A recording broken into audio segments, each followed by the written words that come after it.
Early warning signs: extreme jealousy, controlling behavior, quick involvement sexually, unpredictable mood swings, alcohol and drug use, explosive anger, isolate you from friends and family, uses force during an argument, shows hypersensitivity. Oh, I am showing my feminine side. A man once said, believe in rigid, gentle roles. Blame others for his or her problems or feelings. Cruel to animals or children. At first, they always show signs of being attentive to the animals or children, and later they change.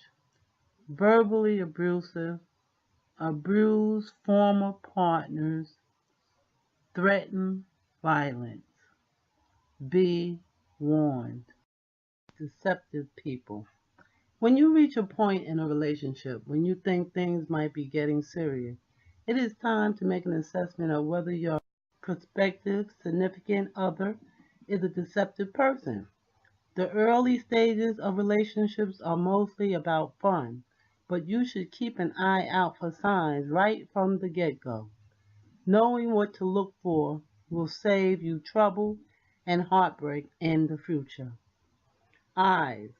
Some people think liars try to avoid eye contact, but this isn't necessarily true.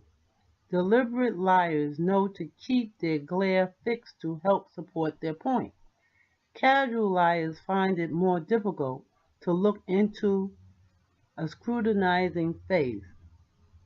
Sometimes a liar pupils widen, depending on how stressful the situation is. Others may appear as though they are reading from a script in their head, but moving their eyes back and forth or rolling them. So what does the Bible tell us? If we go to Zephaniah 8:16 and 17, it says, these are the things you must do. Speak truth to one another. Render honest and peaceful judgment in your gates. Do not plot evil in your hearts against your neighbor, and do not love perjury, for I hate all this. The Lord's declaration. Amen. Voice. Vocal inflections tend to change when someone is lying. Listen for inconsistencies. Compare with her normal speech. If her voice goes up in pitch at the end of sentences and that is abnormal, she may be deceiving you. Body language. Closed off and defensive body language is a sign that someone is being deceptive. Crossed arms are more suspicious than arms that hang casually at the side or are used appropriately within the context of the story. If someone is not facing you squarely, he may be hiding something. Facing you square on is more indicative of honesty. Similarly, someone who faces you straight on when seated is more likely being honest than someone who is turned to the side or sitting one hip or the other. June is the month when many people get married. I just want to say, take your time prior to getting married because marriage is business. What do I mean? It is serious. When a woman gets married, she expects to get married for a lifetime. Today, we're finding too many divorces. We, as women, must actually take our time to get to know the men that we are going to marry in order to have a strong future. Deceptiveness in marriage causes breakup. Body language is very important. And so I'm going to give you an example of my negative body language, even though the language is demonstrating a positive action.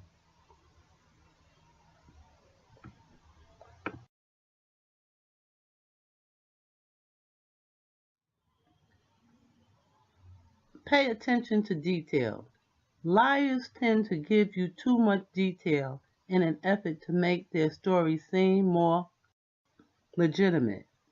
If you find yourself feeling that what a person is saying is extra and unnecessary, he may be trying to put you at ease with extra information. Language choice. People who are deceptive make a few constant language choices that may help you spot them. Liars tend not to use contractions such as don't, can't, or it's. They tend to use more negative words, stemming from the subconscious guilt they feel. They also use fewer first person pronouns in an effort to distance themselves from the story they are telling. What about logical process? A good way to catch a liar is to test his or her logical process. If she can't keep her story straight and logical, she likely, or he likely, will slip back into vague statements and claims such as, I cannot remember exactly. Ask for details about the story and then ask the person to repeat it so you can listen for inconsistencies. Amen. Motivation.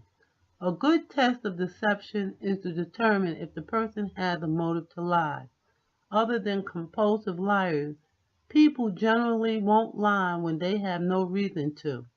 Do they have something to gain by lying?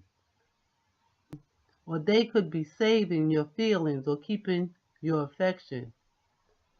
If they lack a reasonable motive for lying, they probably aren't. If they have motive, the odds are much greater that they are lying. And both men and women will lie to stay in a relationship that they feel is worth having. Next, let's talk about how to move forward after a deceptive breakup. Getting out of a relationship takes a bit of adjusting as you learn how to restructure your life without your ex. If the split was due to deception that occurred, being lied to in some way, it makes your adjustment all the more challenging. Nonetheless, moving on with your life to explore what other options exist for you may be one of the healthiest things you can do to heal from the separation. Learn to move forward without harboring feelings that you won't find happiness or trust again. Amen. Step one, seek closure in the relationship so you are ready to let it go. Accept that you've been lied to in the relationship. Realize that no matter who's at fault, being lied to is unacceptable. End all ties with your ex when there is no permanent bond like children tying you two together. Because when children are in the picture, remember you are bound for life. Step 2. Seek happiness within yourself. Explore things about yourself that you truly enjoy feeling confident in just being alone for a little while. Do something special to make you feel good, such as getting some exercise or catching up on old projects you've been delaying. Understand the nature of the relationship and learn from the good and bad. Identify which areas you enjoy about the relationship so you can seek similarities in future situations. Review those areas that went wrong in the relationship so you know signs of things you're not willing to accept. Step 4. Reconnect with your own identity as a single individual. Take up new hobbies and interests. Catch up with old friends and family. Give yourself active distractions to help pass the time and make the adjustment being single easier. Surround yourself with people you can trust and who value you. Step 5. Book an appointment with a counselor or a therapist if you find that you need professional advice on how to heal from the relationship. A therapist will be able to help you talk through your issues and run through a series of exercises to help you learn to trust. Learn to feel better about your decision to stay out of the old relationship. Step 6. Begin to meet other people casually for informal date. Enjoy a cup of coffee or going to a special event with someone as you feel comfortable spending time with someone new. Take your time and keep your transition into moving forward at a slow pace so that you don't simply replace the old relationship with a new one for the sake of being with someone. Today, we want to discuss signs a guy could be violent. Every woman should learn to recognize signs of violence in the man she's dating before the relationship develops further. Educating yourself about the signs of violence can prevent pain and heartache. If the new man in your life shows any signs of violent behavior in the relationship, overly nice. He may seem like the perfect boyfriend in the beginning. He showers you with compliments and always wants to spend time with you. Instead of doing his own activities, he constantly calls you and picks you up from work. This may seem great, but could be a sign of obsession. How about when someone is easily angered? The smallest thing angers him, such as a flat tire or a broken dish. It always feels like you have to walk on eggshells around him. He expresses his anger through screaming, punching walls, and kicking doors. Next, we have verbal abuse. He makes you feel bad about yourself by constantly insulting and belittling you. When you express your opinion about something, he laughs at you and makes you feel stupid. He tells you that you're worthless without him in your life. He also has no shame in making fun of you in front of others. Or he can just say to you, he's sorry because you feel a certain way, belittling your feelings altogether. Jealousy. He becomes extremely jealous when you spend time with other people. When you go out with friends, he complains and tells you that you should be with him instead. If another man pays attention to you in public, he blames you for leading him on. Again, the blame game. Be careful of that. What about control? He seeks to control what you do. He makes decisions about who you can see, what you can wear, and where you can go. If you question his controlling behavior, he becomes angry and thinks you are up to no good. How to lead. Talk to someone you trust about your relationship, such as a friend or family member. Tell her about signs you've noticed and ask her whether it's worth being concerned. And if you have a male friend, talk to him about it. Then tell the man you're dating that you don't want to see him anymore.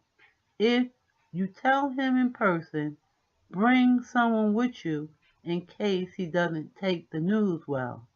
When out by yourself, always carry a cell phone and don't hesitate to call the police if you are in danger.